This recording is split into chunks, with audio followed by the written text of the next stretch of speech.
What's going on, everyone? It's Asal, and today we are going to be talking about the best attachments that you can be using in the new night map in Battlefield 4. We're going to be talking about my personal favorite attachments to use and why that is, as well as some attachments that I think should probably be avoided if you're playing on the night maps. Now, this is probably pretty obvious for you guys, but the night maps are dark. They're very dark. You can't see. Some places of the map are fairly well lit, while other places are incredibly dark and you absolutely cannot see. So these maps, if you haven't played them yet, they really do play differently, so therefore we are going to need to equip ourselves differently to adapt to these situations. So first and foremost, the absolute necessary attachment, in my mind at least, is the Suppressor. Yes, I know this kind of reduces your overall performance, your bullets will go slower, and it'll be harder to hit people, but as vision is very low on the night maps, the mini-map becomes essential to finding your enemies. Not just you will be using it, everyone will be using it, and that's not where you want to be on the minimap. You don't want to be showing up there, so that's why the Suppressor is my #1 attachment for you guys to use. It allows for much stealthier play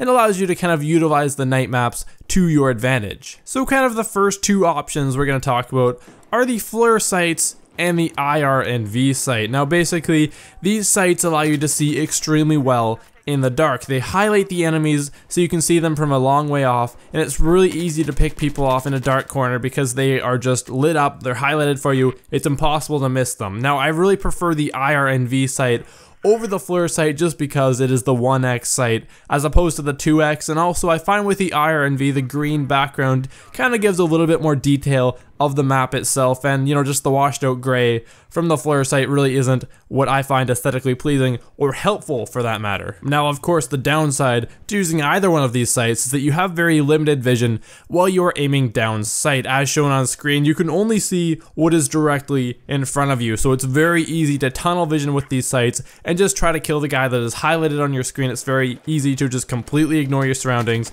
and just get shot from the side and not pay attention to where you're standing or anything like that. Also, this makes close quarters engagements a little bit harder because you can't really aim down sights and turn quickly and see where people are because you don't have a very big field of vision. Now of course you could add a laser sight on and just hip fire in close quarters situations, but I'm not really an advocate for the laser sight as it's just one more way for people to see you when you're in those dark corners. Now our next option will be either the tactical light or the flashlight coupled with your red dot sight of choice. Now these sights are great, or rather the setup is great, because it allows you to see your enemies fairly well while retaining that wide field of view that you're used to. Now the tactical light I find is a little bit better than the flashlight because it only turns on when you do aim down sight, and I find the flashlight it's on all the time and you need to use it all the time, so it's just basically a beacon for everyone around you, so I don't really like using the flashlight for that reason. Now while this works great in close quarters, it doesn't work that well over range because the flashlight doesn't illuminate things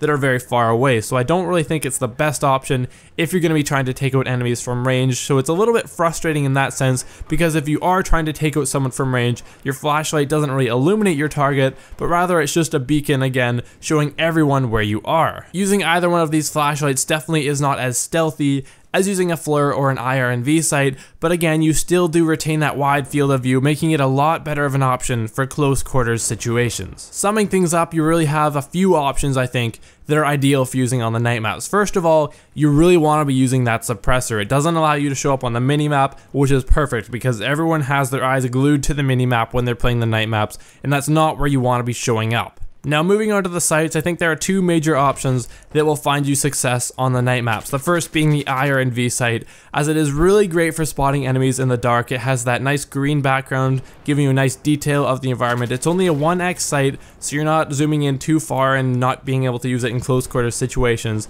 But again, it does have that very low field of view, so it's not ideal for absolutely every situation. I find if you're going to be in a range situation, the IR&V sight is the way to go, and I've had a lot of success with this particular setup. And then option number 2 for being a successful option would be using the tactical light with your RDS of choice. Now it's great for close quarters, but again, this one isn't as good for range because your tactical light doesn't really illuminate anything at range. So this is definitely more suited to close quarters because you still have that wide field of view and you're able to see people quite handily. But then at range, you just kind of illuminate yourself with that tactical light and everyone can see where you are. I'm interested to know what your ideal setup is for the night maps. Do you think these two setups are something that you will be using in the night maps, or do you have something completely different? Do you prefer to use no thermal or light optics at all? Let me know in the comments section down below. I'd be interested to know what you guys think about this. Now, if you have enjoyed this video, please hit that like button. I always appreciate that. And if you want to see more videos just like this one, that subscribe button is just a click away. Everyone, this has been Asal, and I will see you guys next time.